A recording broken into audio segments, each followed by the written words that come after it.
ابن ابی ملیکہ نے بیان کیا کہ امت کے دو بہترین انسان قریب تھا کہ ہلاک ہو جاتے، یعنی ابو بکر و عمر رضی اللہ عنہما۔ جس وقت نبی کریم صلی اللہ علیہ وسلم کے پاس بنی تمیم کا وفد آیا تو ان میں ایک صاحب عمر رضی اللہ عنہ نے بنی مجاشے میں سے اقرا بن حابس حنظلی رضی اللہ عنہ کو ان کا سردار بنائے جانے کا مشورہ دیا، تو انہوں نے یہ درخواست کی کہ کسی کو ہمارا سردار بنا دیجئے، اور دوسرے صاحب ابو بکر رضی اللہ عنہ نے دوسرے قعقاع بن سعید بن زرارہ کو امیر بنائے جانے کا مشورہ دیا۔ اس پر ابو بکر رضی اللہ عنہ نے عمر رضی اللہ عنہ سے کہا کہ آپ کا مقصد صرف میری مخالفت کرنا ہے۔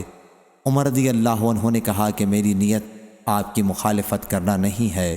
اور نبی کریم صلی اللہ علیہ وسلم کی موجودگی میں دونوں بزرگوں کی آواز بلند ہو گئی، چنانچہ یہ آیت نازل ہوئی: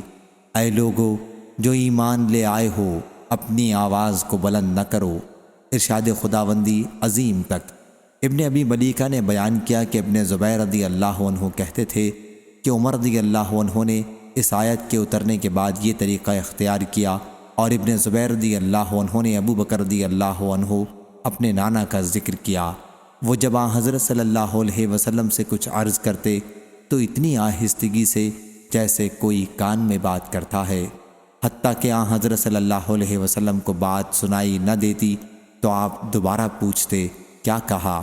صحیح بخاری حدیث نمبر 7302۔